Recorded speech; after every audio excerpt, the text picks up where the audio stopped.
two writers, one just starting out, the other a bestseller. Join James Blatch and Mark Dawson and their amazing guests as they discuss how you can make a living telling stories. There's never been a better time to be a writer. Hello and welcome to the Self-Publishing Formula podcast with James Blatch and Mark Dawson on a Friday with your 45 minutes or so value-packed podcast that's going to give you more stuff than you ever knew you needed to accelerate your writing career and turn writing from a hobby into a living. And there's living proof, the bearded living proof in front of me. Yes, that's right. That's the plan. There you were, sat on the train. Not that long ago, bashing out your novels, going to work to watch films and pornography, which was your job in those days, as was mine. And now look at us. Still watching films and pornography? No, not really. I'll let you into that. You would have thought, that was 2014. So that was 4 years ago. And things have changed quite a lot since then, and all for the better. Yeah, and we've got plenty of people in our community listening to this podcast in our Facebook groups who've completed a similar journey, got to that point where they're paying their way. We visited many of them in person, and people who are aspiring and setting out on that journey. Even I've been writing my novel today because I'm obviously under tremendous pressure now. What's that out the window? It's a pig. And what have you been doing? Who have you just been talking to? I've been interviewed by the New York Times. So I was emailed off my website yesterday evening, and they asked me if I'd speak to them about the nerve agent poisoning in Salisbury, because they wanted to find local writers who were dealing with it.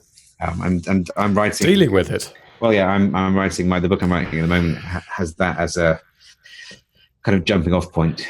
So they wanted to talk to me about that. So that was interesting. And the reporter is actually quite senior. She's, I think, the head of the UK office.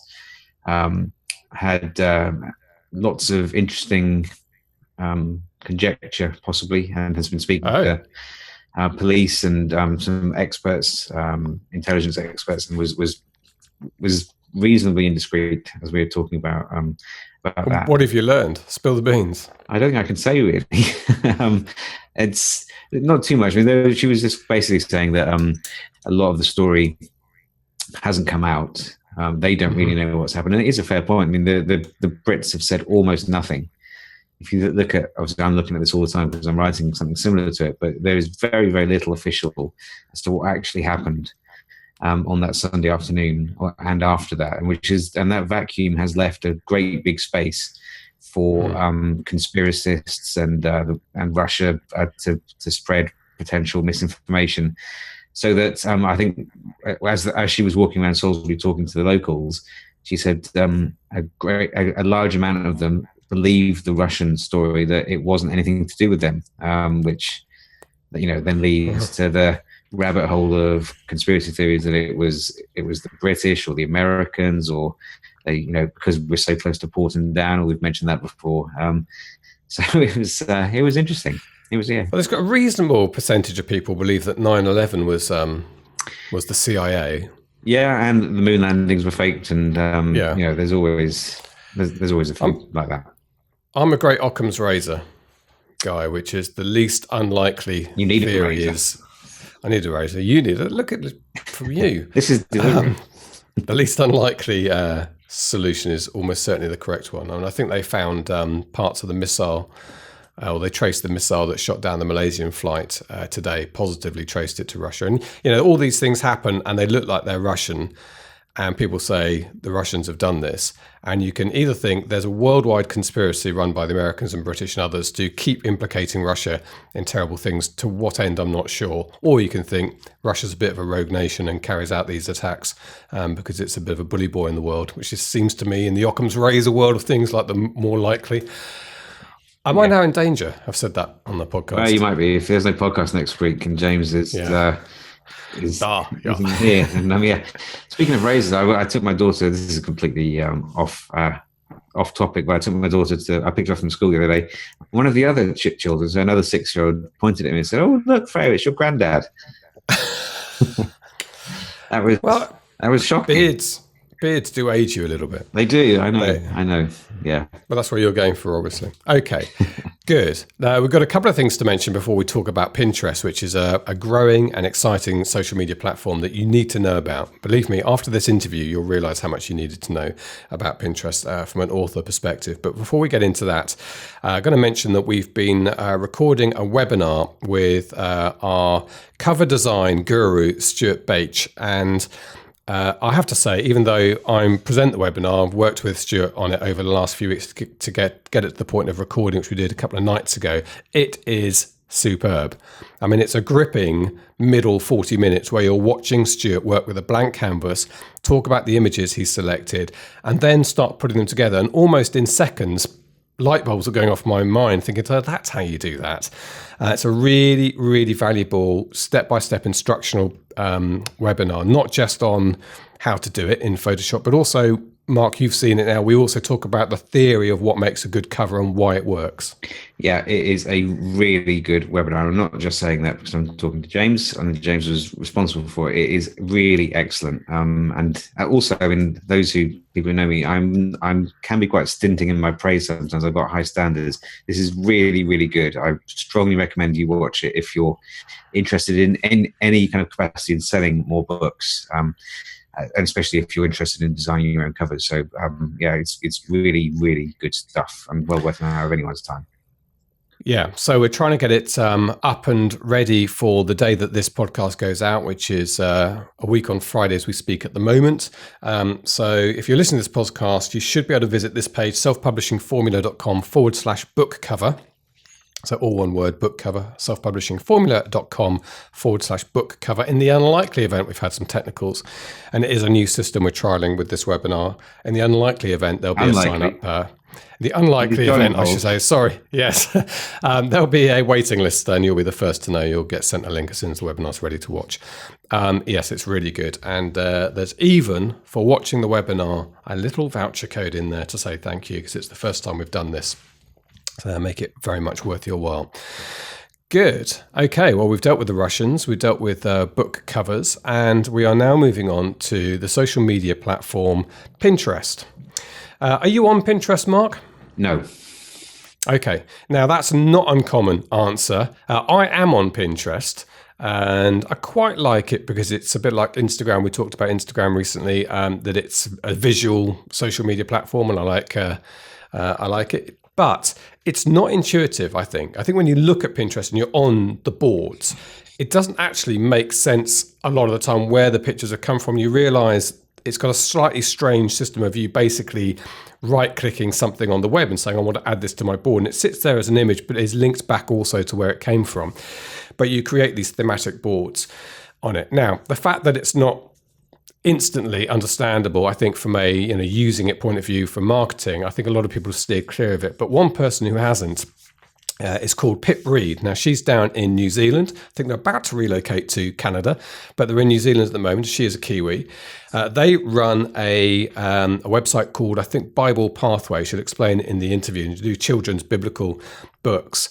They are turning over, and I can't be indiscreet here, so I don't know whether she mentions these figures in the interview now, but she turns over a few thousand a month. I mean, they have a good business from this, and she was telling me that knocking on 80% of their traffic is driven solely from Pinterest. That is something that should be making your ears prick up at this stage if you're an author, particularly if you've got a particular thing. I mean, I'm military history. Now, that Pinterest is made for that.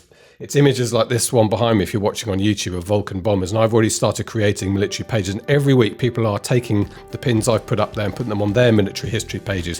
What a perfect place to have a novel set in the Cold War popping up as an advert in the middle of that. So, and your area may well be similar. You may have something that's quite visual that people like to look at, like the naked torsos of billionaires, if that's your particular genre, for instance. Okay, well, let's hear from Pip. Let's talk about Pinterest, and then Mark and I will come back and have a chat in a few minutes.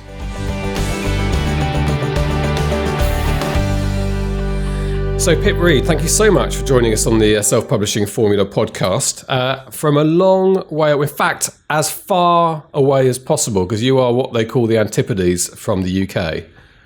Absolutely. I'm probably your furthest away fan. I think there in New Zealand. I think you are. We've got a few people in the area, but New Zealand. I think if you drill down from where I am now, you come out not too far away from me where you are sitting.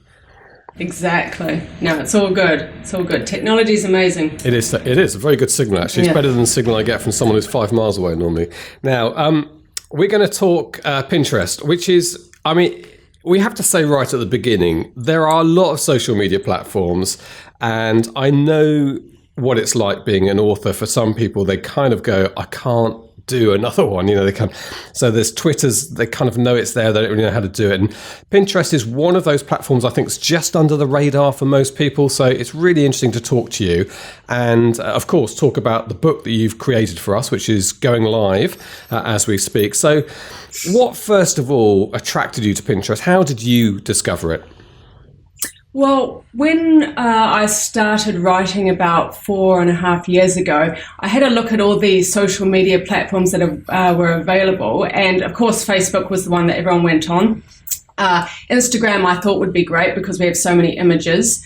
What else did I like? Google Plus I looked at because of the SEO benefits. And then I looked at Pinterest because I was reading, because we use a lot of illustrations in what we do, I thought Pinterest is such a visual platform, why not give it a go?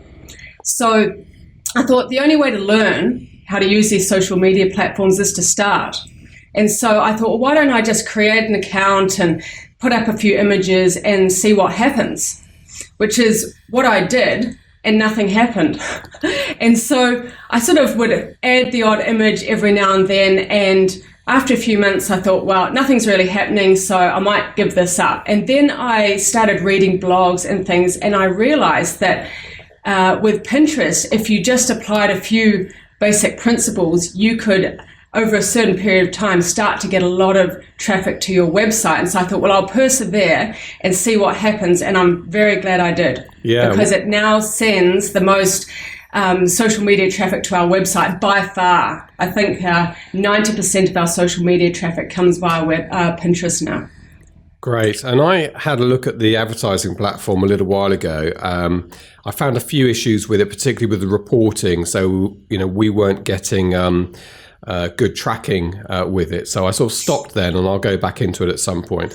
But I was surprised when you contacted us about Pinterest and said, hey, do you know that it can be a powerful platform for authors, that you weren't talking about the paid platform. You're talking about organic, for free Pinterest. Absolutely. Well, when I heard you mention, I think you talked to Mark about you were creating this course and you wanted to do a Pinterest ads module. And I thought, I just knew the amount of traffic we were getting. And I thought, gosh, most authors probably wouldn't have the budget to spend on Pinterest. But with some time and just applying a few key principles, they don't need to spend a dime to get a lot of traffic. And so I sort of thought, oh, well, shall I email James and tell him? And then in the end, I just thought, you know what, I'll just send an email, probably won't hear back, but I just put in my 2 cents and then he can carry on. Yeah, well, our ears pricked up. Yeah. They really did about using the platform, particularly organically for free. So we're all ears really, Pip. So you've got to start spilling some of the secrets. Why don't you set the context? So tell us about your books. Okay, so I write children's books and educational materials. I started doing that about 4.5 years ago. And at that time, I'd always had this desire to write for children, but done nothing about it. And then I got made redundant from New Zealand, at the time, New Zealand's largest educational publisher. And I had some time on my hands and I thought, well, why don't I just do a writing for children course and see what happens? And so I did that over 6 months, and out of it, I just, with those courses, the good thing is you can try different types of writing. And so the style of writing I found that I loved was creative nonfiction. And so I thought, well, why don't I just start writing? And for me, Bible stories interested me. And so once I finished the course, I just started writing these type of stories. And then my husband came up with a name. He said, why don't we just call what we're doing Bible Pathway Adventures? And there it began. So then we found an illustrator, and we made the crazy decision to create an app. And so it goes on. And today we've got 15 stories. We have numerous downloadable activity books. We have an app that's Android and iOS friendly. And yeah, we just carry on. So that's kind of the background to what we're doing. But with Pinterest, it doesn't matter what genre you write in, you can still get good results if you sort of persevere. And because I think with Pinterest, the key thing to know is that it does take a bit of time, but the benefits are huge, because one of the advantages of Pinterest is that your pins, which are the images and text that you can post on Pinterest, have a very long shelf life. So with Facebook, you can put a post and, within 6 hours, you're probably going to get most of the likes and shares and engagement that you can get. With Instagram, it's shorter. With Twitter, it's even shorter. But with Pinterest, one thing I found is that a pin that you pinned maybe 3 years ago can still send traffic to your author platform, whether that's your website, Amazon, your blog site, whatever it is. And so I realized that something I did 2, 3, 6 months ago, a year, 2 years ago, can still work to send traffic. And I think that's one thing that stands Pinterest out from the rest of the other social media platforms, is that longevity. The other thing to know with Pinterest is it's actually a search engine. So people go on and they search for information. They use Google, but Pinterest is a search engine in its own right. So, and it's a visual search engine. So you just think you combine pins that have longevity with the search engine capability, and people are clicking on pins that, if you've tagged to your author platform, will send you traffic, years after you've made the initial effort to put that piece of information on Pinterest. Whereas Facebook, Instagram, Twitter, all that can get lost, within a week, unless people really go and look at your site. So yeah, I think that is important to understand about Pinterest, in that, a huge amount of what we see on Facebook and Twitter and so on is recycled, but a lot of it's original. It's posting that someone's made in that moment. Pinterest is effectively pinning things that you found around the existing web into a single place. So for instance, for my genre, and I can tell you it's worked pretty well for me implementing some of this, military jets is perfect actually for Pinterest, because very boring people like me go on to Pinterest and look at pictures of 1965 Hawker Hunters. A lot of people do that. I can see how popular there are boards and boards and boards, hundreds, probably thousands of Cold War jets on there. And what a perfect place for my book, which is Cold War jet based, to stick in the middle of that. And just to back up what you say, so I did a flurry of activity whenever it was, last year sometime, when we first started talking about it on the podcast. And every week I'll see notifications saying how many people took one of my pins and put it on their board, basically visited my page. So yes, passively, a lot of work at the beginning. And I'm doing nothing with it now. I'm just leaving it there until I go back into it, which I'm going to, having been re-enthused reading your book, but it's working just at that level. Do you link all your pins that you post back to your author platform? No, I don't. So I have a single pin in the middle, which is basically an advert I created when I was playing with the paid Pinterest ads. And that's the one that advertises the book and says, do you want to be a beta reader? And people click on that. So I can see I'm starting to go through the book. We've obviously been working with it over the last few weeks. And I can see what I need to be doing with it, but I'm not there yet. So let's talk a bit about that. Mm-hmm. Yeah, I think that's key. And that's one thing I didn't realize probably the first 6 months, is that you can link every pin that you post to wherever you want people to go. So I link every pin I post that is my content to my website, right? And so I don't put a lot of buy my book, buy my downloadable activity book, buy this, buy that. What I do is I say I might create a quiz because our audience is looking for educational materials for their children, right? And quizzes are extremely popular. And I learned that because I started putting them on Pinterest and I started seeing the amount of repins that I was getting. And I was like, oh, that's interesting. And that's another thing to add. Pinterest is a great research platform. So because I saw how popular quizzes were on Pinterest, I then went and created quiz activity books, 100 Bible quizzes, Bible hero quiz book, which get downloads every day off our website. So that's just an aside. But with Pinterest, every pin I post, I will link it. And it may just be an image. It may be a quiz that they can download.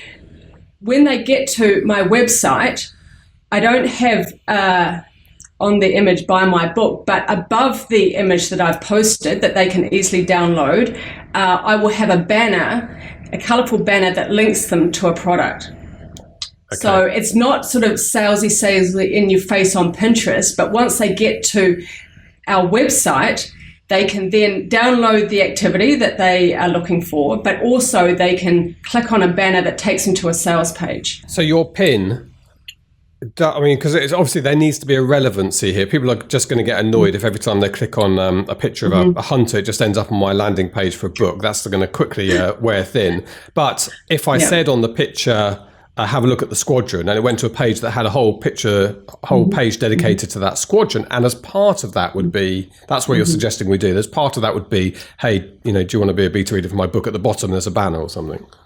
Absolutely. And I think that's where you can put affiliate links if you want to go down that track. But everything's relevant, because what you don't want is sort of a high bounce rate, because people have such short attention spans that they don't see what they've come for immediately. They'll just click out of your platform. So it's always relevant. So for example, I might put a quiz. It might be David and Goliath, for example.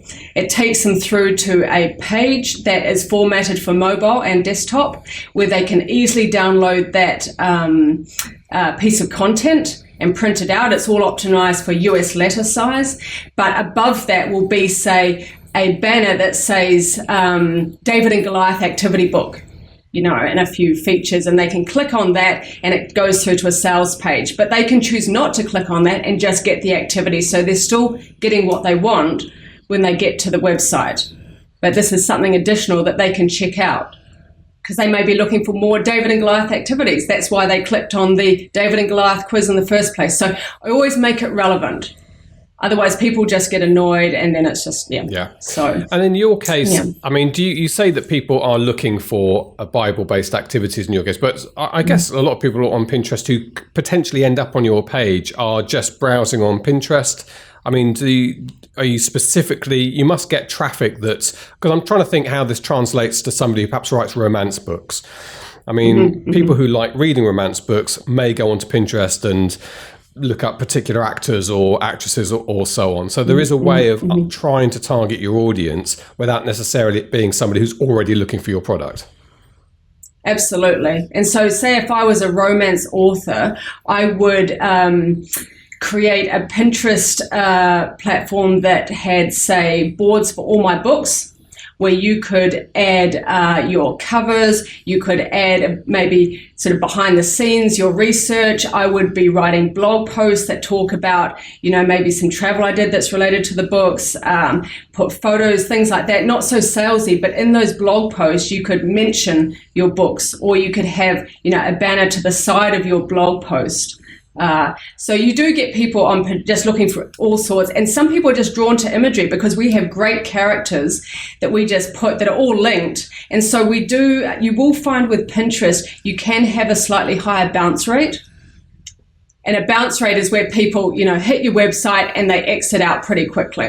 And so we do attract people that might not be interested, but they like the picture. And then they sort of turn up on our website and it's like, oh, that's not what I was looking for. And then they quickly exit out. Or they're checking a link. Oh, yeah, that works. I'll go back to it later on. So you'll find if you get a lot of traffic from Pinterest, you will get a slightly higher bounce rate than that say just people looking, searching on Google, for example. Yeah. Okay. Yeah. And that's another thing to mention is that Google picks up Pinterest pins. So you can go on and say you look at Google Images, you might have put a pin up, James, from your website. So it's showing that it's from your website, but then Google Images might also pick up that you've put it on Pinterest. So that's actually doubling the pin on Google. So that's just another thing to note, that Google picks up Pinterest images as well. And you say this is driving traffic for you, the biggest driver of traffic in terms of social media. It's obviously working very well for you. Can you sort of quantify that for you in terms of percentage? How much do you rely on Pinterest, and how is it translating commercially for you? Okay, so we probably get between 20 and 30,000 visitors a month to our website. Social media drives about 45% of that traffic, and of that, Pinterest drives 90%. Wow. Makes up 90%. So we get a lot because our audience is on Pinterest. Yeah. Our audience generally is, I would say, mums between the age of 25 and 50 with children. And they either have a faith or they're homeschooling or something like that. And those type of users use Pinterest a lot. And so knowing that was another reason why we decided to use Pinterest is we knew our audience was on Pinterest. If I was, so if I had, put it this way, we don't get many teenage boys looking for our materials. But sounds like a literary fiction audience as well. If you look at the demographics of literary fiction readers, it's that demographic almost you just described. Absolutely. I mean, there are more female than male users on Pinterest.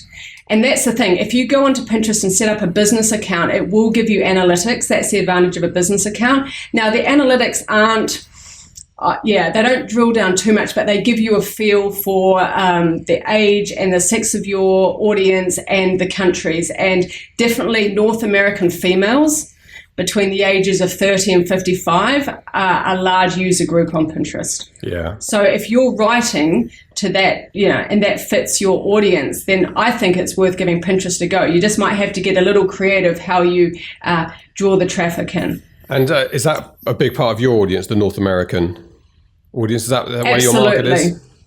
Yeah. Yes. So of our audience, 75% comes out of North America. Actually followed by the Philippines. Okay. Because they're a Christian country. There's a lot of English. Yeah, absolutely. A lot of Catholics, and they speak English. Yeah, okay. Followed by the UK, but North America is by far our biggest audience. Well, Bible, without wishing to sound cynical, Bible is big business in America, and you can't help but notice that when you drive around on the TV channels, and the nicest building, obviously, in town is often a big church. So I can see there's a commercial aspect to Christianity in North America, perhaps unlike. Oh, absolutely. And you've got a lot of Sunday school teachers looking for materials to use in their classes. Yeah, absolutely. And there's sorry, carry on. So I'll tell you what's exciting about this also is we get a lot of inquiries from people who write children's books. And we always say the same thing, which is, they'll say, does this work for children's books? They'll perhaps look at some of the courses we do and stuff. And the answer we always give is tough. It's going to be tough for you because, children don't use the social media platforms, particularly if you're younger age, so you're looking at parents and grandparents and so on. And that isn't so far, none of the particular social media platforms have necessarily lent themselves to this area. You just have to find a way of making them work. But this is the one, in talking to you, that does appear to be a more fertile ground for children's authors, particularly illustrated books. And that's obviously what you found. Absolutely. And I think you have to be a little creative, because I get it is harder for children's books for a number of reasons.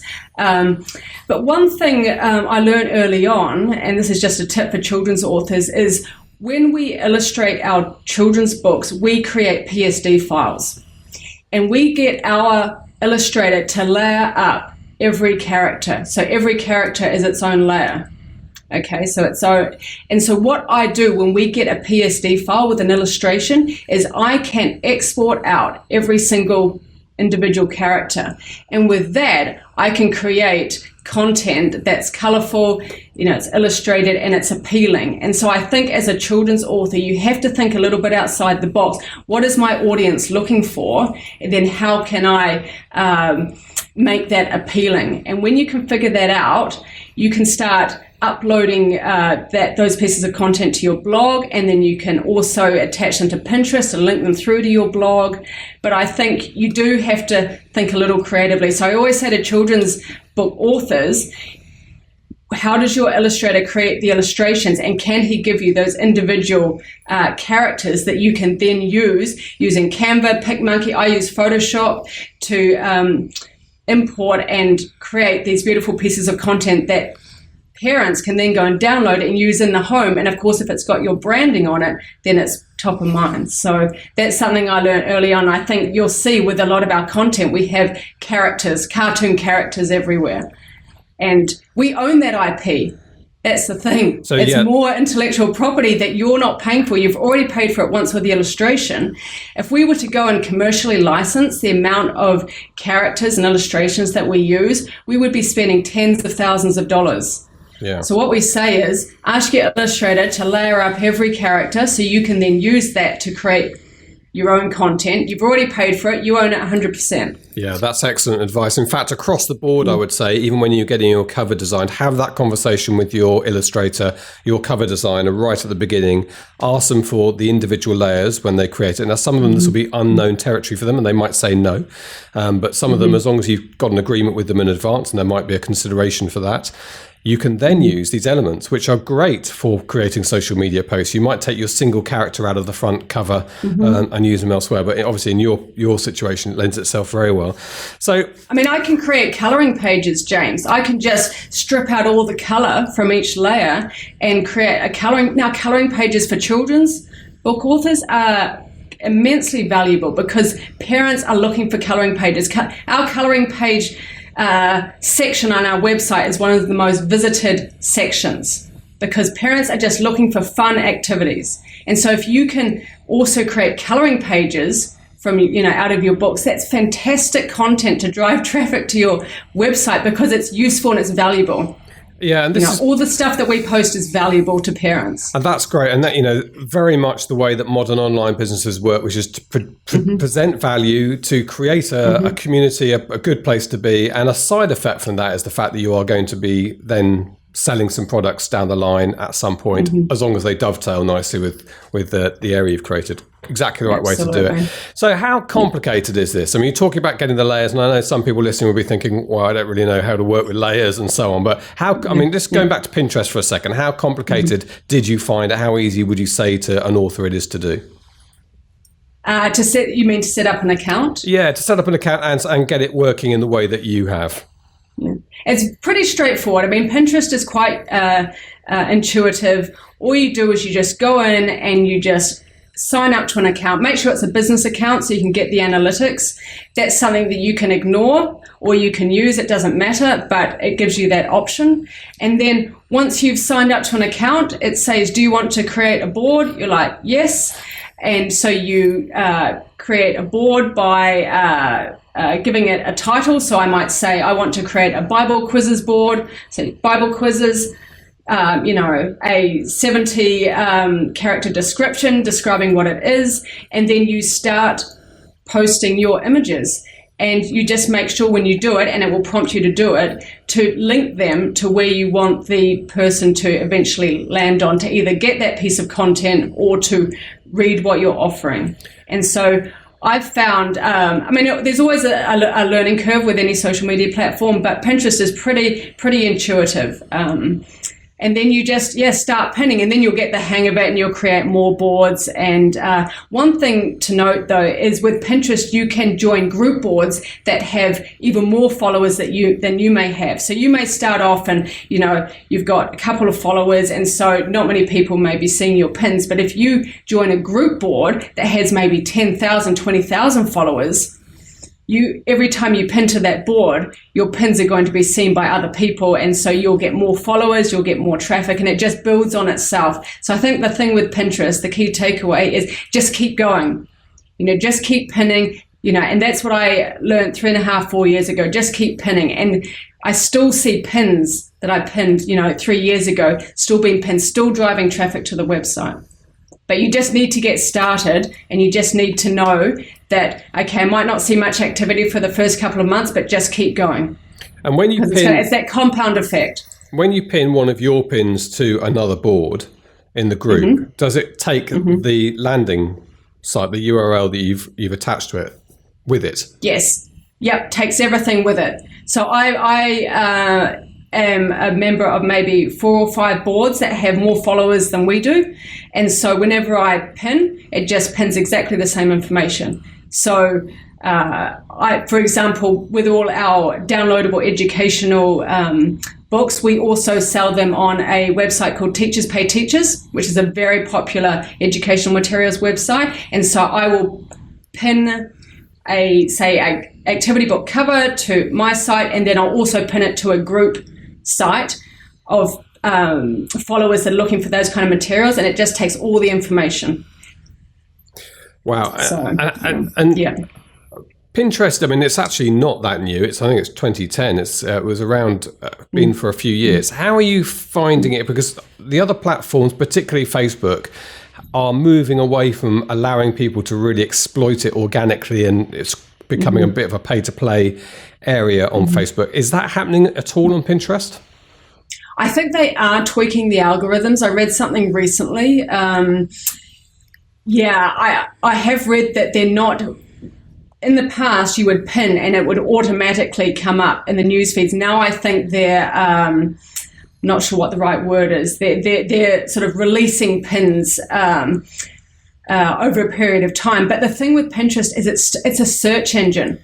So even if a pin that you post doesn't start showing up for a day, it doesn't matter because it's a search engine. And so when people say plug in, David and Goliath Bible quiz, it will still come up in the search results, especially if it has been shared a lot, of course, it'll come higher up in the search results. So I think with Pinterest, even though they are tweaking the algorithm because there's so much content on there, remember that it's a search engine. So people, just because they might not see it in their news feed doesn't mean they won't find it when they type in a search term. Yeah, I think that's the key. Yeah, that is an important difference because Facebook's frankly awful to search on, and people, trying to find things on Facebook's a nightmare. But Pinterest is a great search engine. It really is. Yeah, it's. And I still get the feeling it is in the growing phase, even though it's been around for a year, for a while now. Not as old as Facebook, but it's been around for a few years. It still feels to me like it's in the phase of just trying to get as many daily active users as possible. So this is a great time to be there at the beginning. Yeah, I think I did make a note last night. I think, maybe 200 million Pinterest users, half of them in North America, half of them outside North America. So, but I just think if you've got visual content or I just think Pinterest is a fantastic platform.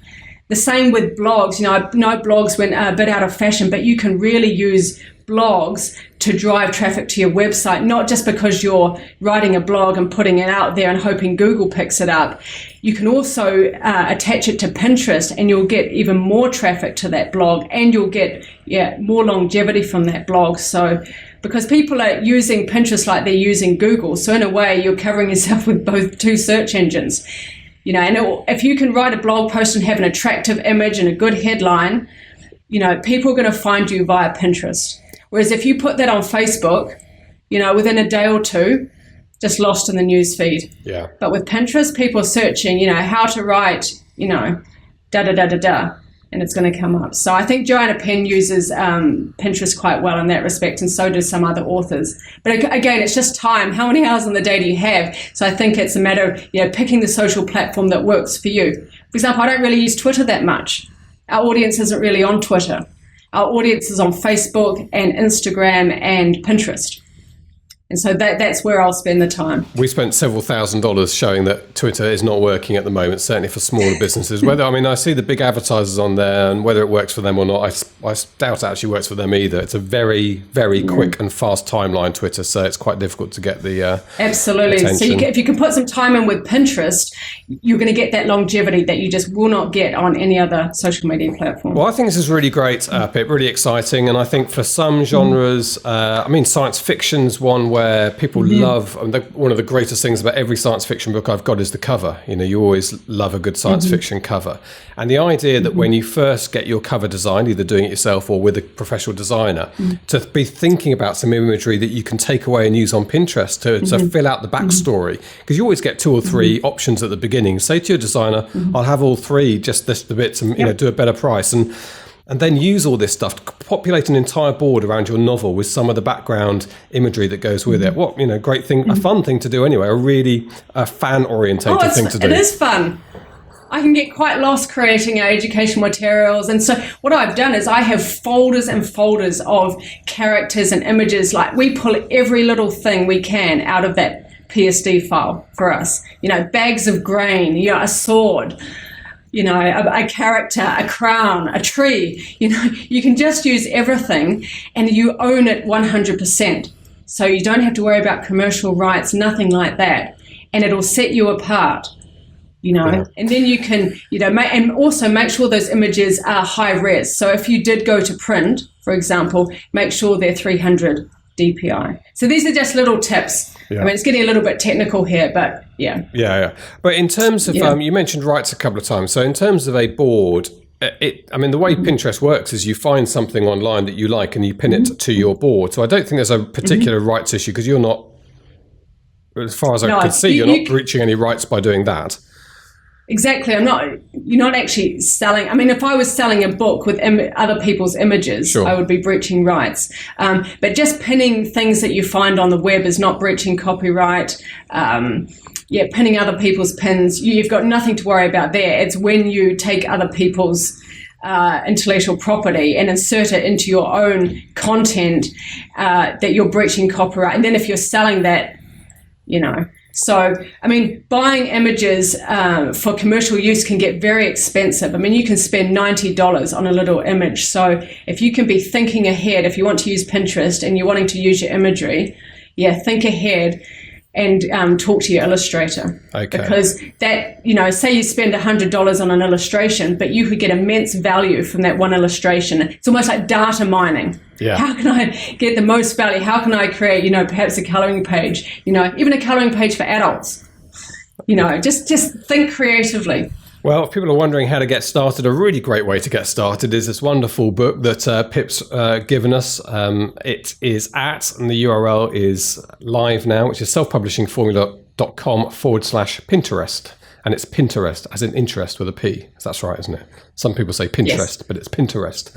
And the book's great, Pip.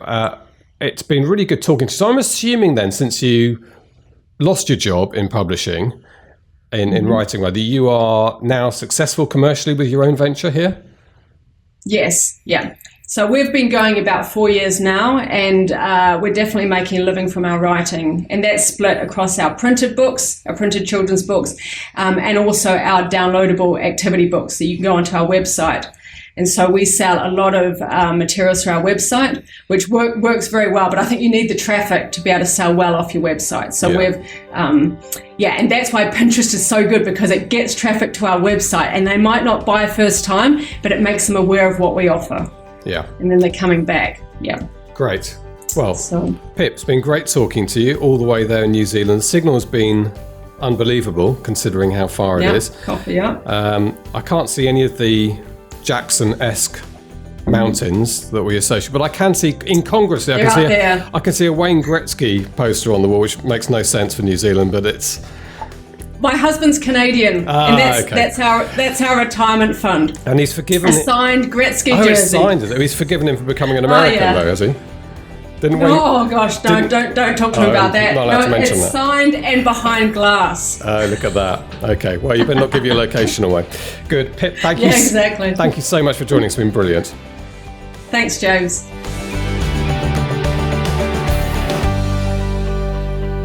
There you go. I mean, she's nailed it. She's, I think, as our friends across the pond say, she's crushing it when it comes to Pinterest. Our younger friends across the pond. Yes. Yeah, no, absolutely. It's an interesting platform. I think the challenge is for fiction writers is finding relevant images. But it's certainly something that is on my radar now. Yeah. Now, Pip, in addition, what we should have said at the beginning is that one of the reasons we're talking to her now is because we got very excited about this and saw the work that she's doing and know this is a big area that we need to be across.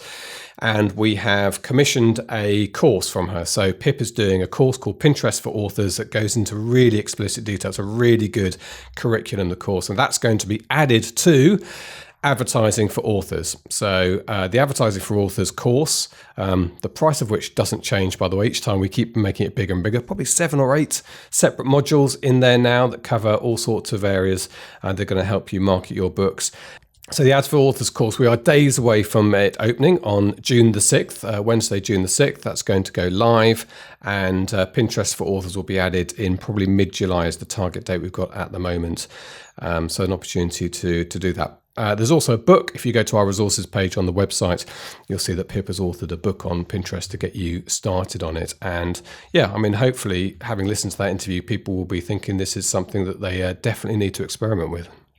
Absolutely, yeah. No, I will be looking forward to that course, going through that when Pip has it ready for us.